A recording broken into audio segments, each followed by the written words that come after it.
I was recovering from a risky surgery when I asked my only son to pick me up from the hospital. His response was a punch to the stomach. "I don't have time for this. Deal with it yourself." At that moment, lying in the hospital bed, the pain of abandonment turned into an iron resolve. Since he had no time for his mother, I would make sure he had all the time in the world to think about the mistake he made. I made a decision right then that would make him deeply regret it. 24 hours later, he would discover the true price of his cruelty. I can still feel the thin air of that hospital room, with its persistent antiseptic smell that seemed to seep not only into the walls, but into my very soul. My name is Helen, and at 72, I never thought the word fragility would become such a fixture in my life. I had just undergone a complex surgery, a procedure the doctors, with their grave expressions, had classified as high risk. Days dragged on, each a blank canvas where my tired eyes stared at the ceiling, an infinite sea of white. The news of my discharge, which should have been a balm for my weary soul, came with a pang of anxiety. There was but one detail, a small but significant obstacle. I needed help getting home. My movements were still slow and painful, and the mere thought of getting a taxi by myself felt like an insurmountable challenge. With a hand that trembled slightly, not from the physical pain that was already beginning to subside, but from an apprehension I couldn't name, I picked up the phone. I dialed the only number that mattered, the one I hoped would bring me the comfort and security of a safe harbor. My son's number. My voice, still hoarse from the intubation and exhaustion, explained the situation in a few short sentences, each one carrying a subtle, almost unspoken hope that he would come. The pause on the other end of the line was colder than any draft I'd ever felt in the hospital corridors. It was a heavy silence, laden with an indifference that hit me before the words were even spoken. And then, the response, sharp and final, like a knife to the chest. "I don't have time for this. You're on your own." The phone slipped from my hand, the muffled sound of it hitting the mattress, seeming amplified by the echo of his words in my head. "You're on your own?" Helen, the woman who raised him alone, who worked tirelessly to give him the best after his father passed away so young.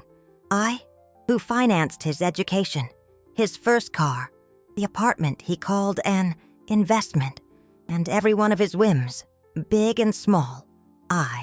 Who had just faced a high-risk surgery, clinging to the image of a future where we could still share moments, was now just an inconvenience, a burden. In that moment, lying in the hospital bed, the physical pain of the surgery was nothing compared to the searing pain of those 6 words. It was a wound that wouldn't heal, a deep cut in my soul that seemed to bleed uncontrollably. I called a cab during the silent ride home, with the city passing by like a blur through the fogged-up window. The hurt began to solidify.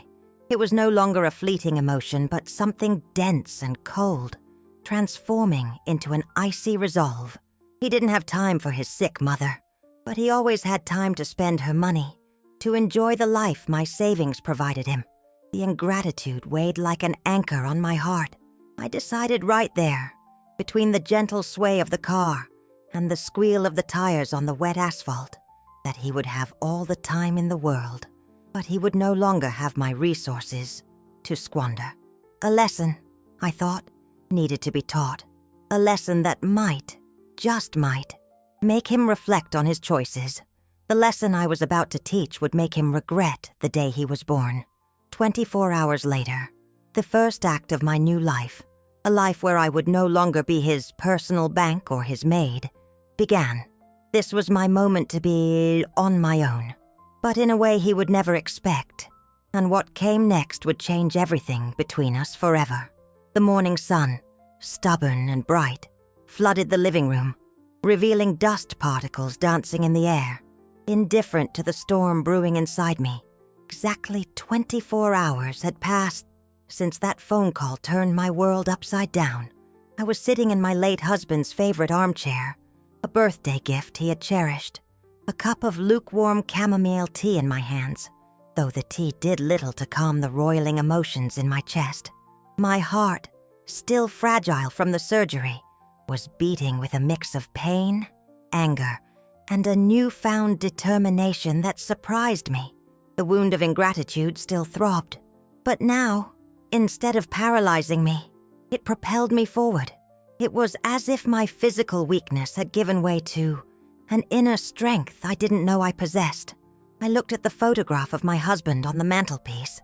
His gentle smile seemed to encourage me. He was always a man of principle, of unshakable character, and I knew he would never have approved of our son's behavior.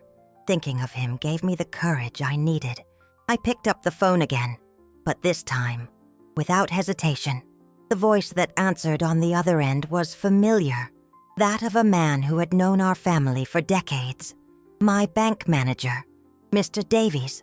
"Good morning, Mr. Davies," I began, my voice sounding firmer than I expected.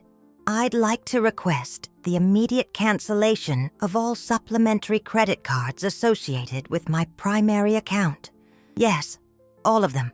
And also, an immediate freeze on the investment account that my son has access to for his business expenses." The silence on the other end of the line was brief, but I felt the surprise in his pause. Mr. Davies had always been discreet, but I knew he understood the situation perfectly. He had known my son since he was a boy, and perhaps he already had his own impressions of his behavior. "Helen, I trust this is the right decision for you," he said, his voice expressing a rare break from his usual formality, almost a veiled sign of support. "I understand completely. I will process the requests immediately. You will receive confirmation by email shortly." I hung up the phone with a sigh that was a mixture of relief and a touch of melancholy. The first move had been made. It was the beginning of a path I knew would be lonely, but necessary. The afternoon passed in a deceptive quiet. I was at home, recovering physically, but my mind was working at full steam, anticipating the reaction I knew would come. It didn't take long. Just before dinner, my cell phone buzzed incessantly. It was him. My son's name flashed on the screen, and a wave of adrenaline shot through my body. I took a deep breath and answered. His voice on the other end was laced with fury. "Mom, what did you do? My card was declined. I was at Aria with Olivia. How could you humiliate me like this?" he yelled, the words spitting venom. I just listened, allowing the torrent of his anger to wash away any last particles of guilt I might have felt. He went on, threatening, demanding explanations, but I remained silent, the now cold teacup in my hands. When he finally paused, exhausted by his own indignation, my voice, calm and steady, echoed through the phone, a stark contrast to his explosion. "As you advised, my son, I'm figuring it out on my own. I suggest you do the same." The click of the phone disconnecting on my end marked the end of that brief but intense confrontation. I knew this was only the beginning. The battle, silent and painful, had just begun, and the retaliation, I sensed, would be swift and cruel. But for the first time in a long time, I felt like I was fighting for myself. The quiet of the night, which should have brought rest and serenity, was invaded by a feverish agitation in my mind. My son's words, filled with rancor and a wounded ego, still echoed, and I knew he wouldn't be content to simply accept the situation. The wound of public humiliation, as he saw it, would be a catalyst for something worse. Lying in bed, staring at the dark ceiling, a somber premonition settled in my heart.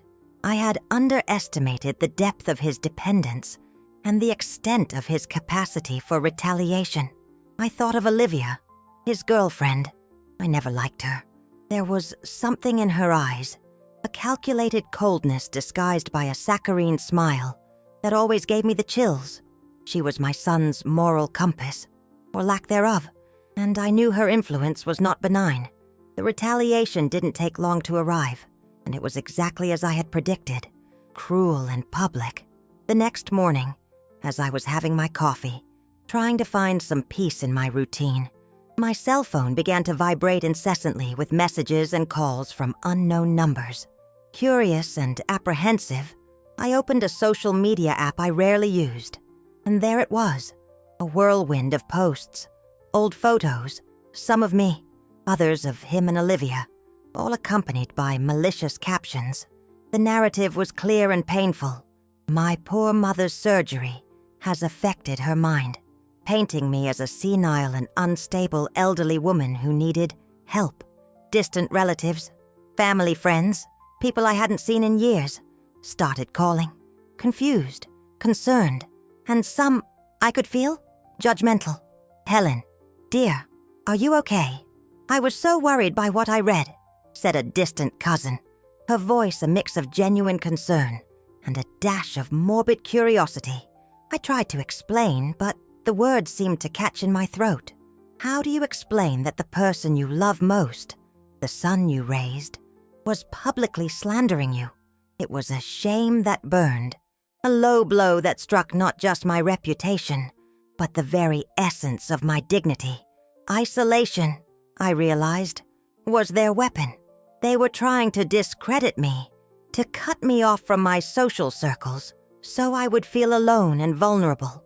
While the social battle unfolded, I was at home, dealing with physical recovery and emotional pain. But inactivity was never my style. My mind, despite everything, remained sharp, taking advantage of my forced recovery time. I decided to dive into the finances of the company my late husband had left behind. He had always been meticulous with his records, and I knew that the truth, if there was any, would be hidden between the lines of the numbers, in the silence of his office. Surrounded by folders and papers that smelled of the past, I began to review the balance sheets. It took a few days of meticulous analysis, my reading glasses slipping down my nose, and a cup of coffee at my side. It was then that my eyes landed on something unusual, a series of significant monthly payments to a digital marketing consultancy, whose name I didn't recognize. Digital Solutions and Marketing. I didn't remember ever hiring such a service, and my husband, an old-fashioned man, had always preferred more traditional methods. There was something strange, a black hole in the finances that bothered me. The amounts were too high for something so obscure, without any trace of its work or results. With every document I leafed through, every number I checked, the feeling that something was very wrong grew stronger. A cold certainty enveloping me. That name, Digital Solutions and Marketing, seemed to whisper a dark secret, and I knew, with a chilling certainty, that I had to unravel it. Little did I know that this discovery was just the tip of the iceberg, and that the truth behind that consultancy would be far more disturbing than I could ever imagine. The door to my husband's office, once a haven of memories, now opened onto a labyrinth of suspicion and unsettling revelations. The smell of old paper and the dust dancing in the sunbeams of my husband's office began to mix with the smoke of a mystery I was determined to solve. Each payment to that digital marketing consultancy was another brick in a wall of suspicion I was building in my mind. I couldn't understand why my son, or whoever was behind this, hadn't even tried to disguise the withdrawals better. The apparent naivety, or perhaps arrogance, deeply irritated me. It was as if he, and whoever was helping him, were so sure I would never notice, or that I'd be too busy being senile, that they didn't even bother to create a more believable facade. The tension at home was palpable, even though I was alone. Every phone ring made me jump. Every email was an invitation to apprehension. The social media posts continued, though I had stopped reading them. My son's silence was more deafening than his screams. He had disappeared, and I knew it wasn't out of remorse, but as part of a new strategy. My days were filled with reading documents and tracing numbers, a task that, despite being exhausting, kept me focused and prevented me from succumbing to self-pity. Until they showed up. Unexpectedly, without warning, the doorbell rang with an insistence that made me leap from my chair. My heart pounded, a mix of fear and anger. I knew it was him. I crossed the room with slow, steady steps, the wooden cane that aided me the only sound in the heavy silence of the house. When I opened the door, there they were, my son and Olivia, standing on the porch. He wore an expression that mixed false remorse with a hint of arrogance, and she, Olivia, had a sweet, venomous smile on her lips, holding a folder that seemed to carry an omen. "Mom, please, let's stop this madness," he began, his voice trying to be conciliatory but failing miserably. His eyes, which had once been so innocent, now avoided mine, unable to hold my gaze. You're not well. You need to rest. We're worried." Olivia stepped forward, the folder in her hands, and tried to hug me. I recoiled instinctively, the cloying scent of her perfume making me nauseous. "Helen, dear, we're here to take care of you," she said, her voice like deceitful honey. "We know recovering from surgery is difficult. We've brought some documents for you to sign, just to help us take care of everything for you while you get better." My eyes fixed on the folder in her hands. A power of attorney, I thought. They wanted control. Their audacity, the sheer nerve of trying to blatantly deceive me in my own home, gave me a strength I didn't know I had. I lifted my chin, my gaze locked on them, my expression hardened. "I have not and will not sign anything," I declared, my voice ringing with an authority that took them by surprise. "And both of you will leave my property immediately, or I will be forced to call the gated community security." The mention of security made my son's face go pale. Olivia, however, kept her smile, but I saw a cold glint in her eyes. She turned, pulling my son by the arm, and they left, their final words a mumble of empty threats that I ignored. I closed the door, my heart still racing, but with a new sense of clarity. They were desperate, and that was good. It meant my moves were working. That night, without hesitation, I made another call. Not to the bank, not to a friend. This time, I called a number I had researched extensively, that of a private investigator, a Mr. Riley, with a discreet but efficient reputation. I explained the situation with the digital marketing consultancy and asked him to find out who was behind it. I needed proof, and I needed it quickly. My intuition told me the truth was even darker than I imagined, and that the name of Olivia's mother, whom I barely knew, might be involved. The missing piece of the puzzle was about to be revealed, and I was ready to face whatever came to light. Waiting for the private investigator, Mr. Riley, to call back was a silent torture. Each passing day was a web of anxiety and speculation. I continued my recovery, physically stronger, but emotionally exhausted.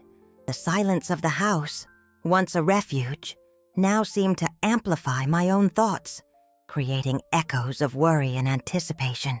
The social media attacks had lessened in intensity, but the seed of doubt had already been planted in many minds. I felt the curious glances from neighbors and the hesitation in some friends, voices on the phone. Isolation, their weapon, was working, but I wouldn't let it break me. One afternoon, the phone rang. It was Mr. Riley. His voice was deep and professional. No nonsense. "Mrs. Evans, I have the information you requested about digital solutions and marketing," he began, and my heart clenched in my chest. "The company is registered in the name of a Ms. Claire Mendez. She is the mother of Olivia, your son's girlfriend." The words fell on me like a bucket of ice water. I knew it. My intuition had been right. Olivia's syrupy smile, that coldness in her eyes. It all made sense now. It was a front, a scheme, the confirmation of my worst suspicions. They had set up a scheme to embezzle money from your company. "Mrs. Evans," Mr. Riley continued, his voice now tinged with a restrained indignation. "For over a year, the payments were justified with fake reports and fabricated metrics. Your son, Mrs. Evans, wasn't just living off of you. He was systematically stealing from you, right under your nose. The truth was worse than I had imagined. The pain of ingratitude turned into a cold, calculated anger. My son wasn't just irresponsible. He was a thief, a traitor, the image of the boy I had raised, with his dreams and his innocence shattered into 1,000 pieces. I thanked Mr. Riley, my voice choked with emotion, and hung up the phone. I sat in my armchair, the investigator's report in my hands, my eyes fixed on the irrefutable proof. Hot tears began to roll down my face, not of sadness, but of deep disappointment and a righteous rage. My son had crossed a line I never thought he would cross. The wound of ingratitude, once painful, now transformed into a scar of indignation, a mark of betrayal. His image, once my safe harbor, was now that of a stranger, a wolf in sheep's clothing. I barely had time to process this painful revelation when the most audacious blow came next. A few days later, one morning, I received a legal notice. My heart froze as I read the heading, Petition for Conservatorship. My son, using the social media smear campaign as a basis, and, I presumed, a bought and paid for doctor's report, had filed a petition with the court to have me declared mentally incompetent to manage my own affairs. He wanted to become my legal conservator, which would give him total control over everything I owned. The floor dropped out from under me. It was his final move, a desperate and cruel attempt to strip me of my dignity and my assets. It seemed he was about to win, and I, even with the proof in my hands, felt powerless against the cunning and malice of a son I barely recognized. My late husband's office, once a refuge, was now becoming a battlefield, and I knew I had to find a weapon, a last resort, before it was too late. The law, I realized, was a game of strategy and countermoves, and I needed to arm myself with more than just the truth. The conservatorship petition was a cold weight in my hands, its formal words piercing the little hope I had left. The world, which I thought I was rebuilding brick by brick, was crumbling around me. The physical pain from the surgery, now a distant memory, was insignificant compared to the agony of being accused of mental incapacity by my own son. I felt the ground disappear from under me, reality distorting into a nightmare. It seemed he was about to win, to complete his work of destruction, and I, even with the investigator's report in hand, felt cornered, with no way out. Night fell on the house, and with it, a darkness that seemed to penetrate my soul. I spent the night awake, turning my late husband's office upside down, my sanctuary of memories, and now, my last battlefield. Every document, every folder, every object seemed to whisper stories of a simpler past, a time when betrayal was just a word in books and not a cruel reality. My eyes burned with fatigue, but I couldn't stop. There was an urgency, a pressing need to find anything, any clue, any shred of hope that could reverse this desperate situation. The hours dragged on, punctuated by the melancholic ticking of the living room clock. As the early morning hours crept in, exhaustion began to win. I was about to give up, to surrender to the inevitability of defeat, when my fingers, by sheer instinct or perhaps a touch of fate, brushed against an unusual bump on the back of a bookshelf. It was a safe, small and discreet, hidden behind a collection of old law books. How had I never noticed it before? Guilt, and perhaps denial, had blinded me for so long. With trembling hands, driven by a new wave of adrenaline, I entered the combination my husband always used for important things. Our wedding date, a soft click, and the safe door swung open, revealing a dark and dusty interior. Inside, there was only one thing, an aged paper envelope. I took the envelope, my heart pounding erratically. It was a document, written in legal terms that at first seemed complex, but gradually revealed their meaning. It was the founding document of the trust fund that managed the majority of our fortune.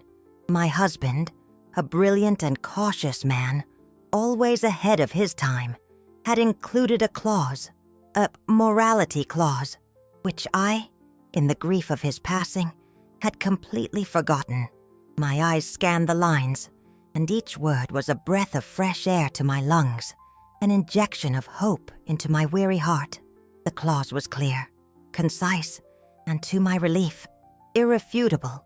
Any beneficiary of the trust who is convicted of a felony, particularly fraud against their own family, shall be permanently and irrevocably disinherited. It was my secret weapon, the final card to play. A wave of relief and a fierce determination washed over me. My husband, even in death, was helping me.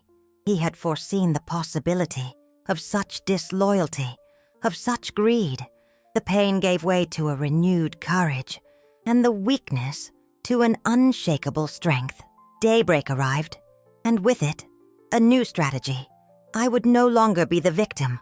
I would be the one to deliver justice. The battle was not yet lost, and the preliminary hearing, which once seemed like my end, would now be my stage. The pieces were moving on the board, and I was ready to make my checkmate. But what would happen at the hearing, and how my son and Olivia would react to this unexpected twist, was a mystery that still troubled me. The morning sun, which had once seemed an enemy, was now an ally, filling my husband's office with a light that dispelled the shadows of the night before. I had spent the early hours combing through every corner, every document, and the discovery of the trust fund and its morality clause was like a ray of hope in the darkness. That document in my hands was not just paper. It was proof of my late husband's wisdom and love, an inheritance that went beyond money. He had given me the tool to fight back, to defend not just my assets, but my dignity. Fatigue still weighed on my shoulders, but the determination now driving me was stronger than any weariness. I contacted my lawyer early, even before business hours. He had known me for years, since my husband was alive, and his voice, usually calm and measured, took on a tone of urgency when he heard about the petition and, more importantly, about the morality clause. I explained every detail, my son's every move, the fraud, the smear campaign, and finally, the discovery of the safe. He assured me we would do everything in our power. The preliminary hearing was set for the end of the week, and with every passing hour, the tension grew. But so did my conviction. I would no longer be a victim. I would be the woman my husband always knew I was. The courtroom was a cold, formal environment, with the characteristic smell of paper, wood, and a faint scent of disinfectant.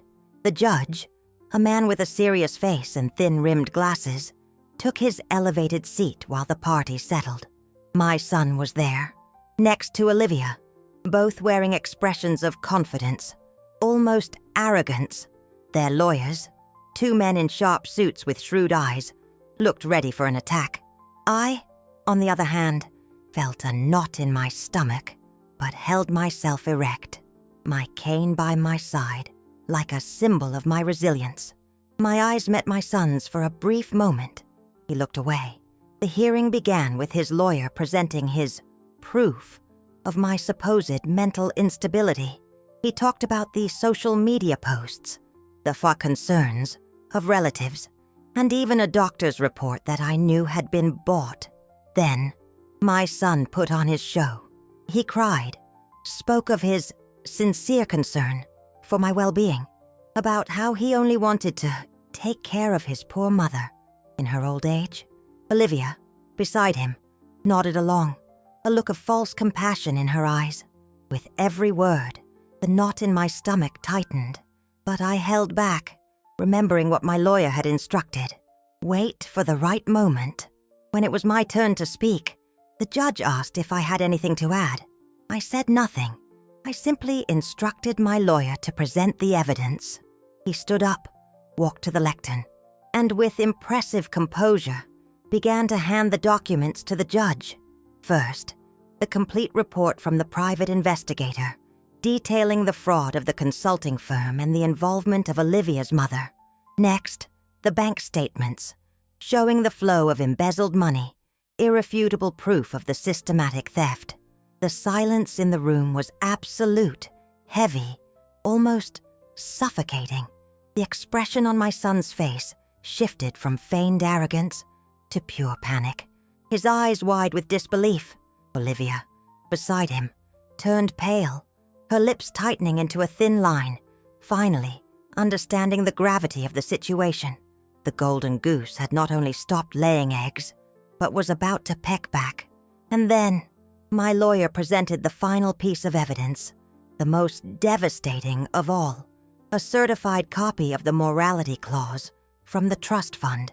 The judge's eyes widened slightly as he read the document, and a murmur went through the room. The final move was made. This was the unexpected turning point, the moment the game would change completely, and I knew the battle was far from over. But that victory, perhaps, was within my reach. What would happen next? I couldn't predict, but I was ready for anything.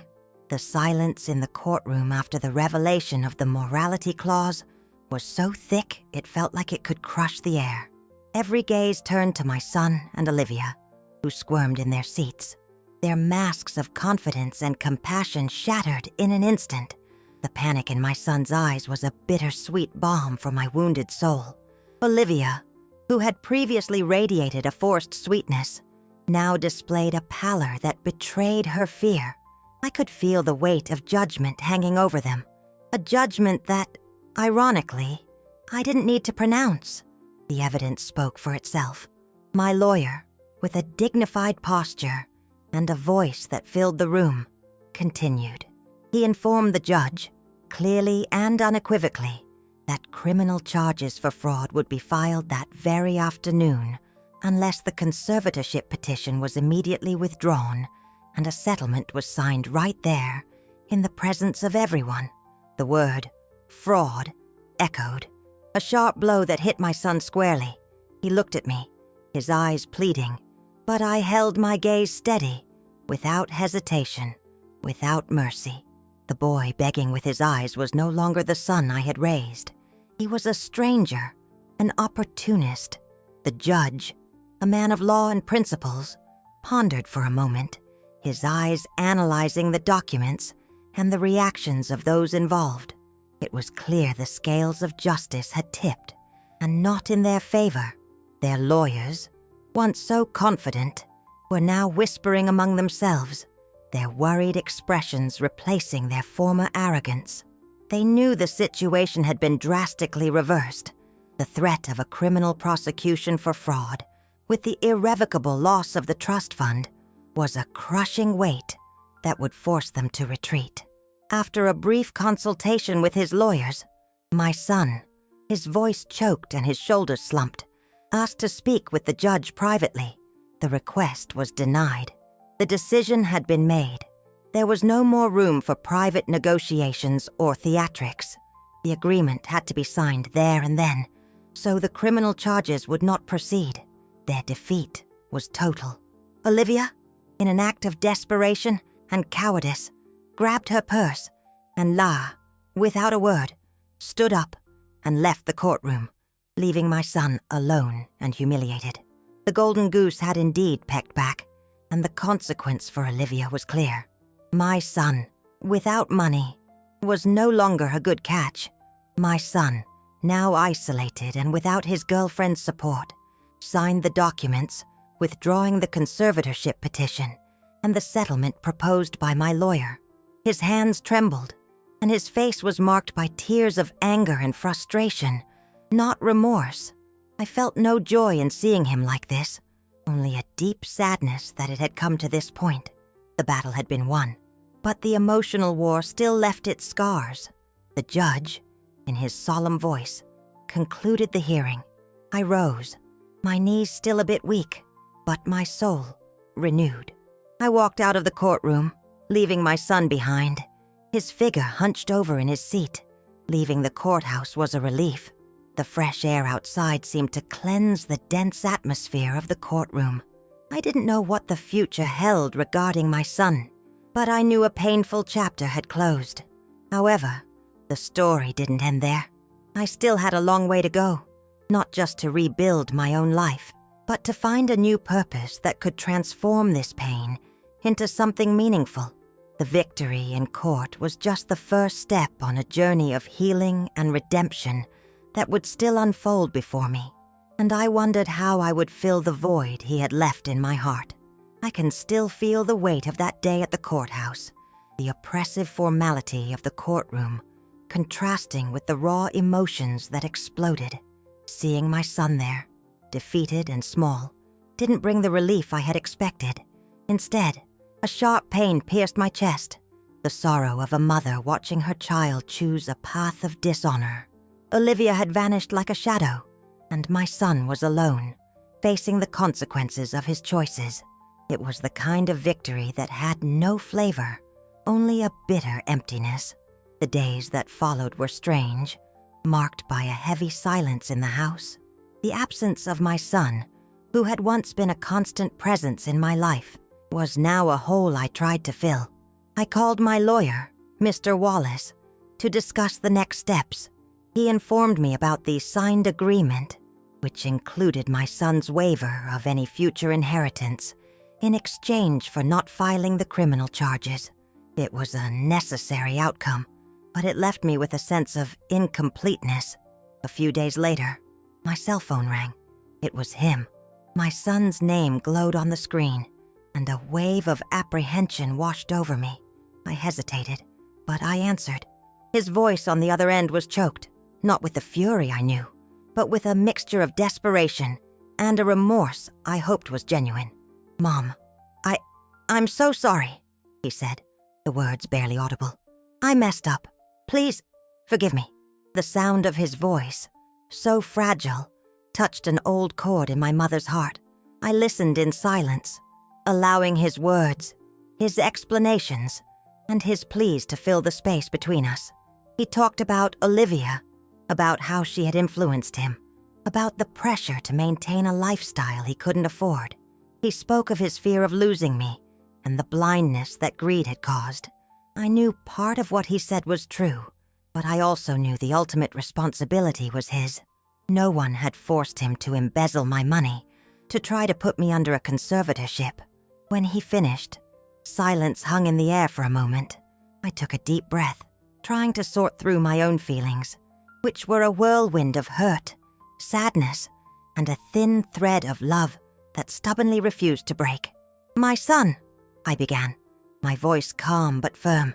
"I can't just erase what happened. The pain you caused me is deep, but I am your mother, and a part of me will always love you. However, forgiveness doesn't mean forgetting, nor does it mean everything will go back to how it was." I offered him a choice, the only one that seemed fair to us both. "You have two options. One is a small sum of money, enough for you to start over in another city, away from me, on the condition that you sign a final waiver to any future inheritance. Or you can face the fraud charges. The choice is yours." The silence that followed was filled with my own anxiety. He considered it, and I could hear his heavy breathing on the other end of the line. His decision would seal our future. Finally, he answered, his voice almost a whisper. "I'll take the money, Mom." That call marked the end of an era and the beginning of another. He accepted the money, and I arranged for him to receive the amount in an account in his name in a distant city. Watching him go, knowing he was starting over somewhere else, didn't bring me happiness, but a sense of peace. It was as if a cancer had been removed, leaving a wound that needed to heal, but one that no longer consumed me. I had regained not just my money and my assets, but control of my life, my peace of mind. However, the void he left was real. I had fought, I had won, but the price of victory was the loss of a son. And now, In the midst of this new freedom, I needed to find a purpose, something that could fill the void and transform all this pain into something meaningful. The physical healing from the surgery had been a start, but the real healing, the healing of the soul, was yet to come. I wondered what this new phase would be like, and if I would ever truly be able to forgive, not just him, but myself, for letting things get to this point. The road ahead was unknown, but I was determined to walk it, in search of a new meaning for my existence. The goodbye, though silent and from a distance, reverberated in my soul. Seeing him go, even without a physical presence, was like closing a book that had once been my favorite, but now only brought back memories of painful chapters. The peace that settled in my house after his departure was a kind of silence that carried weight, a quiet that reminded me of absence, but also of the absence of conflict. I had won a difficult battle, regained control over my life and my assets, but a mother's heart still felt the emptiness left by a son whom, in a way, I had lost long before he left. The days turned into weeks, and I dedicated myself to the task of reorganizing my life. My late husband's office, once the stage for my desperate search for answers, now became a space for reflection. I spent hours rereading his old journals, documents he kept with such care, reliving memories of a time when our family was whole, united by bonds of love and respect. His words, full of wisdom and integrity, inspired me to seek a greater purpose for everything I had been through. I needed to turn this pain into something good, something that would honor my husband's memory and my own resilience. The idea came subtly, like a whisper in my mind, as I was reading a news story about vulnerable senior citizens. Loneliness, abandonment, lack of family support. These were themes that resonated deeply with my own experience. If I, with all my resources, had gone through such a painful situation, what about those who had nothing? My husband's morality clause, which had been my most potent weapon, now inspired me to create something with morality and compassion. I decided it was time to give new meaning to my fortune, to the legacy my husband had built with so much effort. I called Mr. Davies again, the bank manager whose discretion and support had been a pillar throughout the whole process.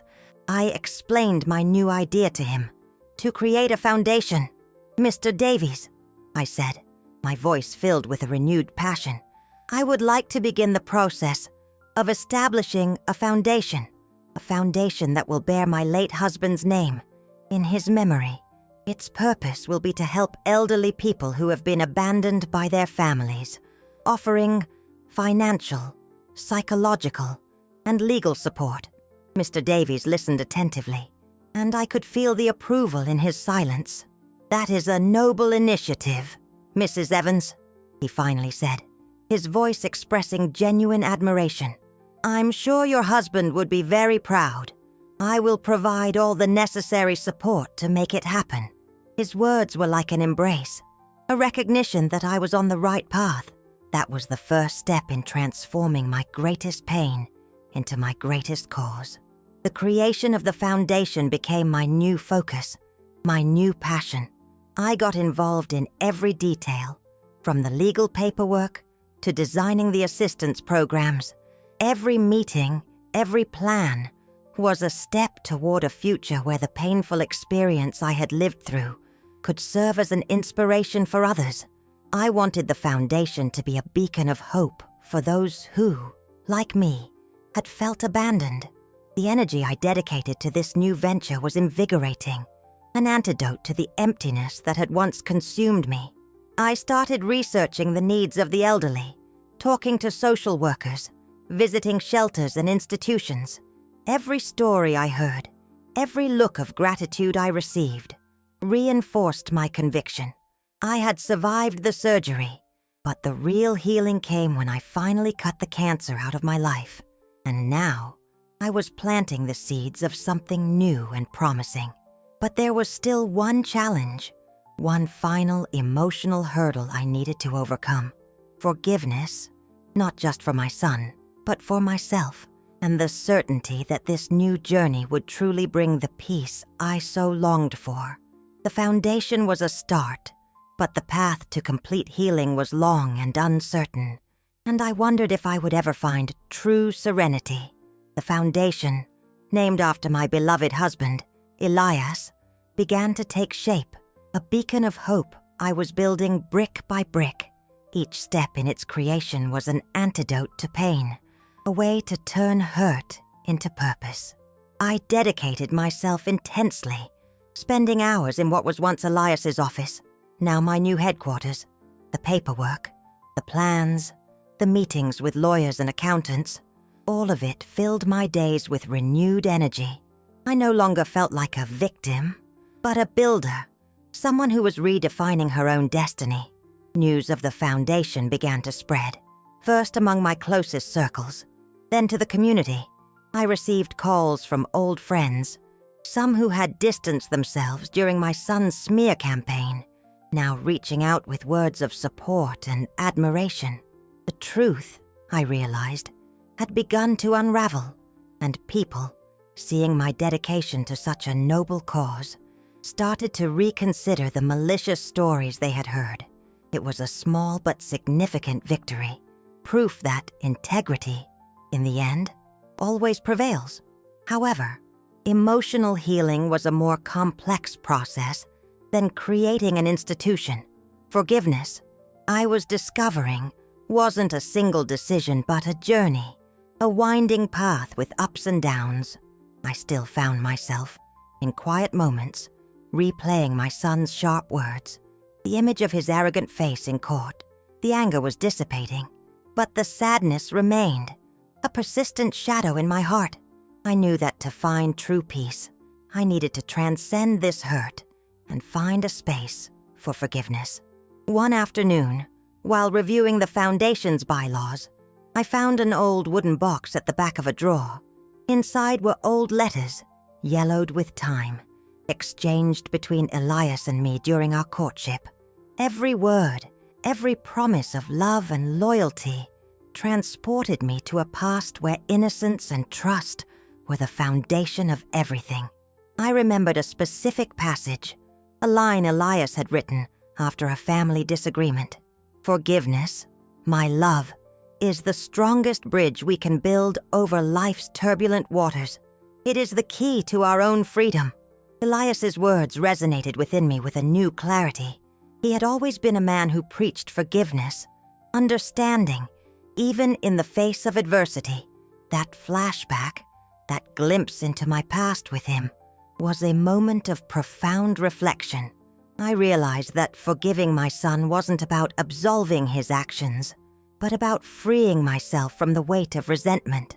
It wasn't about forgetting what he had done, but about not allowing that pain to continue consuming me. The foundation was growing, and with it, the hope of a better future for so many seniors. But for me to truly lead this cause with a full heart, I needed to close the circle of my own pain. The transformation I hoped to bring to others had to start within me. The seed of forgiveness, planted by Elias's words, was beginning to sprout, and I knew the road was still long, but I was ready to walk it.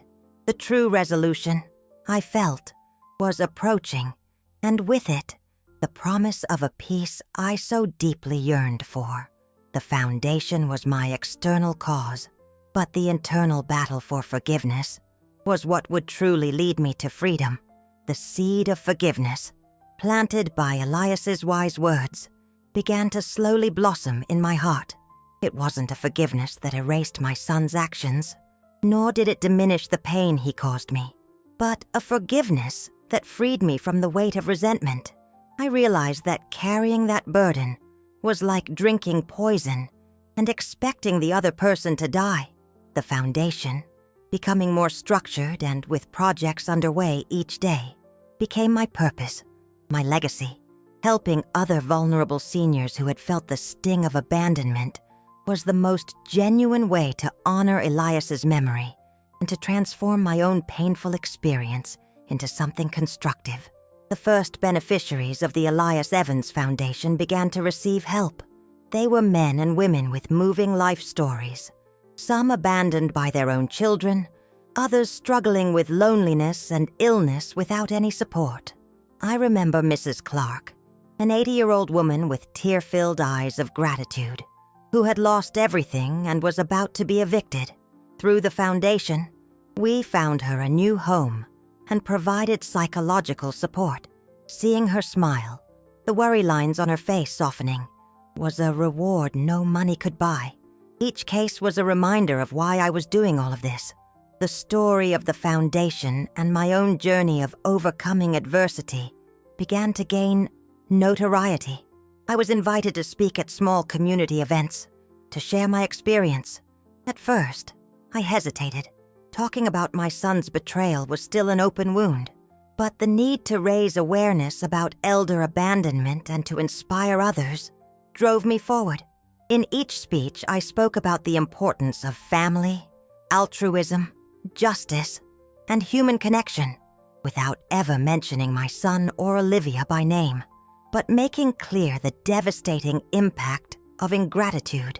With every word spoken, every look of understanding I received from the audience, I felt a part of my soul heal. It was a catharsis, a way of turning shame into strength. I started receiving letters and emails from other women, seniors like me, who had gone through similar situations. They felt seen, inspired by my courage. I had become, unintentionally, a voice for those who had been silenced by pain and shame. The human connection I found in these interactions was a balm for my loneliness. But the moment of greatest tension, of greatest emotional resolution, was yet to come. One day, while I was at the Foundation's headquarters organizing documents, my cell phone rang. It was an unknown number. I answered, and on the other end, a familiar but trembling voice called my name. Mom. It was him. My son. My heart raced, a mix of surprise and a pang of anxiety. He was calling again, after months of silence. His voice was different, without the arrogance or desperation I knew. There was a genuine humility, a fragility that made me listen more intently. He told me he had started over in another city, that he was working, trying to get his life on track.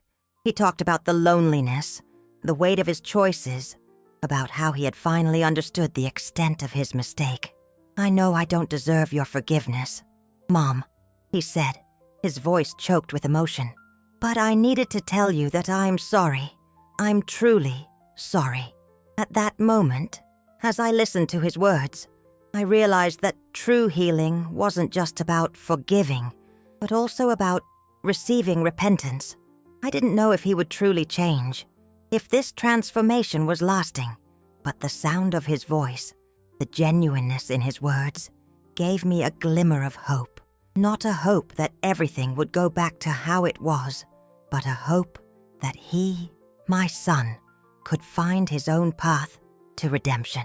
What I would say to him, and how this conversation would shape the future of our relationship, was the biggest cliffhanger of my life. I knew that the answer I gave would not only be for him, but also for myself, a final step in my own journey of healing and acceptance. The silence on the phone, after my son's trembling words, was heavy with a tension that spanned the distance between us. I could feel the weight of his expectation, the fragility of his voice echoing in my ears. This was the crucial moment, the culmination of my healing journey. I took a deep breath, searching for clarity amidst the storm of emotions churning in my chest.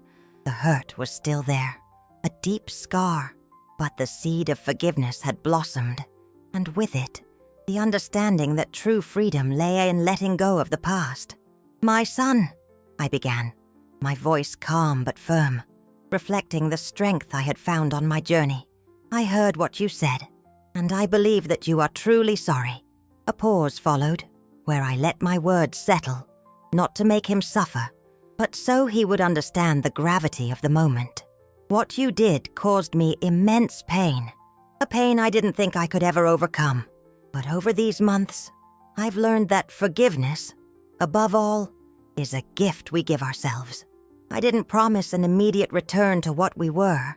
That bond of trust had been broken, and rebuilding it, if it were to happen, would be slow and gradual, requiring effort from both sides. "I forgive you, my son," I declared, and I felt an enormous weight lift from my shoulders. It was a relief that radiated from the inside out. But forgiving doesn't mean forgetting, nor does it mean life will go back to exactly how it was. You will have to build your own path, prove to yourself and to me that this change is genuine and lasting. He cried on the other end of the line, a cry of relief and perhaps true contrition. I could feel the sincerity in his tears. He didn't ask to come home, nor for access to my money again. He just thanked me, repeating, "Thank you, Mom. Thank you." The conversation was brief but meaningful. There was no more resentment in my voice, only a hard-won serenity. I hung up the phone with the feeling that a cycle had been closed. A painful chapter had finally come to an end. The following months were filled with intense dedication to the Elias Evans Foundation. The story of my resilience and the Foundation's cause gained even more prominence. I received awards from organizations that defended the rights of the elderly, and the demand for our services grew exponentially with every senior we helped. Every smile we saw, I felt that my pain had been transformed into purpose, that my suffering had given birth to a greater cause. I reconnected with some friends and relatives who had drifted away, and the support network I had lost began to be woven anew. Life at the Foundation was busy, full of challenges, but also rewards. I felt alive, useful, surrounded by people who shared my values. On a sunny afternoon, as I watched the Foundation staff interact with the seniors at a social event, I had a moment of deep reflection. The surgery had given me a new lease on life, but the real healing came when I faced the betrayal, when I found the strength to forgive, and most importantly, to forgive myself for letting things get to that point. I had survived, and not just survived, but flourished. I had transformed the pain of loss and betrayal into a driving force for good. My son, I heard through the grapevine, was truly making an effort, building his life with his own means. We no longer had the relationship we once did, but a door was open to the future for a possible reconciliation on terms of mutual respect. The Foundation was my legacy, proof that life, even after the greatest adversities, can be rebuilt with purpose and love. I had found peace, and with it, the certainty that true wealth is not in what we possess, but in what we build with our hearts. The final chapter was approaching, and I was ready for it. With a peaceful heart and a light soul, the setting sun painted the sky in hues of orange and pink, a spectacle of colors reflected in the window of my office at the Elias Evans Foundation. I was sitting, no longer surrounded by stacks of accounting documents, but by photos of grateful smiles, of held hands, of warm hugs between the seniors the Foundation had helped. The peace I felt was profound, a hard-won serenity, the result of a journey that had taken me to the limits of pain and resilience. Life, I realized, was a complex tapestry of challenges and opportunities, and every thread, no matter how painful, contributed to the final masterpiece. The Elias Evans Foundation had become a beacon of hope. Our team grew, our programs expanded, and the impact we made on the lives of so many seniors was visible and palpable. I remember the opening of a new community center, a place where laughter echoed and stories were shared. Seeing the joy in the eyes of our clients, the sense of belonging they found there, was the greatest reward. I, Helen, the woman who once felt betrayed and abandoned, was now the guardian of a greater purpose, a force for those who needed it most. I received a letter. It was from my son. There was no return address, but the handwriting was unmistakable. I opened it with trembling hands, my heart beating with a mix of apprehension and an almost tender curiosity. He told me about his new life, about the decent job he had found, about the friendships he was cultivating. There were no requests, no repeated apologies, just a sincere account of his journey. He said that, finally, he was learning to value what he had, to build his own path, far from the shadows of greed. At the end of the letter, there was just one sentence. "Mom, I know I can never erase the past, but I am building a future I hope you can be proud of, and thank you for everything." A single tear rolled down my cheek, but it wasn't a tear of sadness. It was a tear of relief, of acceptance, and yes, of a renewed hope. The letter didn't mean an immediate reunion, nor a complete forgetting. It meant that the seed I had planted, both of forgiveness and of the lesson, was sprouting. My son was finding his own way, and that was all I could ask for. The door to a possible reconciliation in the distant future was no longer locked with bolts of resentment, but merely ajar, waiting for a mutual respect that only time could solidify. I stood up from my chair and walked to the window, watching the city lights come on one by one. Life went on, in constant motion, in constant transformation. I had survived the surgery that gave me a new physical chance, but the real healing came with the courage to face betrayal, the strength to forgive, and the wisdom to transform pain into a legacy. My husband's morality clause, which was once a weapon, was now the foundation of a new purpose. My journey taught me that life is full of surprises, good and bad. I learned that resilience is not the absence of pain, but the ability to get up after every fall. I learned that family can be a source of great joy and great sorrow, and that love, even when wounded, can find ways to reinvent itself. The transformation I experienced was not just external, in the creation of the foundation, but mainly internal. I became a stronger, wiser, more compassionate woman. The loneliness that once haunted me had been replaced by a deep connection with the community, with the seniors I served, and with the team that supported me. I had found my place in the world, a place where my experience, however painful, could serve to light the way for others. Life, I conclude, is a gift, and how we use it, the choices we make in the face of adversity, are what define who we are. I chose to turn my pain into hope, my hurt into action, and with that, I found not only peace, but a lasting purpose.